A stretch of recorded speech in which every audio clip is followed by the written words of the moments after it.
பாண்டியர்களை பற்றி பார்க்க போகிறோம். முதலாம் மாறவர்மன் சுந்தரபாண்டியன், ரெண்டாம் மாறவர்மன் சுந்தரபாண்டியன், சடையவர்மன் சுந்தரபாண்டியன் பற்றி பார்க்க போகிறோம்.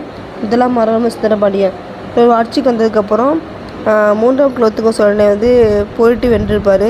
1819 வென்றிருப்பார். அதுக்கப்புறம் ஹொய்சாலருக்கு வந்து சோழர்களுக்கு ஆதரவாக இருப்பாங்க.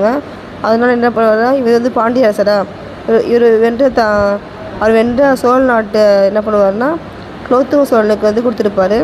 இதனால் இவரை வந்து இந்த முதலாம் மாறவர்மன் சுந்தரபாண்டியன் வந்து சோநாடு வளங்கருளிய சுந்தரபாண்டியன் என்று இப்போ புகழ பெற்றார், புகழ்ந்தாங்க. சோநாடு வளங்கருளிய சுந்தரபாண்டியன் சொல்லிட்டு புகழ்ந்தாங்க. அதுக்கப்புறம் ரெண்டாம் மாறவர்மன் சுந்தரபாண்டியன் வந்து வருவார்.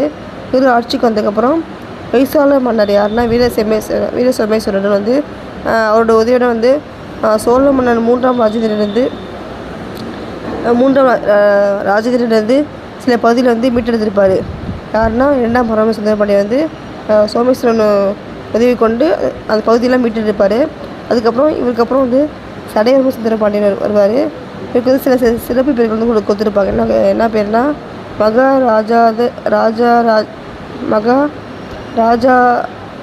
ராஜாதி ராஜா, ஸ்ரீ பரமேஸ்வரன், பொன்வேந்த பெருமாள், எம்மண்டலமும் கொண்டருளிய சுந்தரபாண்டியன் சொல்லிட்டு சிறப்பு பேர்களை கொண்டு அழைச்சாங்க.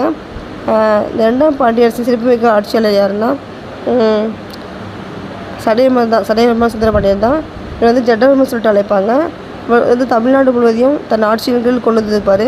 அதுக்கப்புறம் ஆந்திராவில் உள்ள எல்லூர் வரை அவர் ஆட்சியை வந்து விரிவுபடுத்தியிருப்பார் இவர். அதுக்கப்புறம் இவர் வந்து முதலாம் சடையவர்மன் சுந்தரபாண்டியன் சொல்லிட்டு அழைப்பாங்க. இவரது ஆட்சி காலத்தில் வந்து பாண்டியரசு வந்து உச்சத்தில் இருந்துச்சு, வலிமையில் உச்சத்தில் இருந்துச்சு. இவர் வந்து ஹொய்சாலர்களை அடக்கி வச்சார். இவர் பல கல்வெட்டில் வந்து இவரை பற்றி விரிவாக போட்டுடுறாங்க, விரிவாக எழுதியிருக்காங்க. பல கல்வெட்டில் வந்து இவரை பற்றி சுந்தரபாண்டியன் சேர அரசரான மலைநாட்டு தலைவரையும் அடக்கியிருப்பார். அவங்கள அடக்கி அவங்களையும் கப்பம் செலுத்த வச்சுருப்பார் இவர். அதுக்கப்புறம் மால்வா பகுதி ஆட்சி செய்த போஜ அரசன் யாருன்னா வீர சோமேஸ்வரனுக்கு சுந்தரபாண்டியன் சவாலாக இருந்தார். சுந்தரபாண்டியனுக்கு பெரும் குடைச்சல், அவரோட போராட்டமாக இருந்துச்சு வீர சோமேஸ்வரனுக்கு. ரெண்டு பேர்த்துக்கு இடையே கண்ணூரில் போர் நடக்கும். சுந்தரபாண்டியனுக்கும் வீர சோமேஸ்வரனுக்கும் போர் நடக்கும். இதில் வந்து வீர சோமேஸ்வரன் வென்று மால்வா பகுதியை வந்து சொல்லியிருப்பார் சடையவர்மன் சுந்தரபாண்டியன். அதுக்கப்புறம் சேத்தமங்கலத்தையும் கட்டுப்பாட்டுக்குள்ளே கொண்டு வந்திருப்பார். அதுக்கப்புறம் வடதமிழகத்து செல்வாக்குடன் ஆட்சி பண்ணால் காடவர்களையும் அடக்கியிருப்பார். அவங்களையும்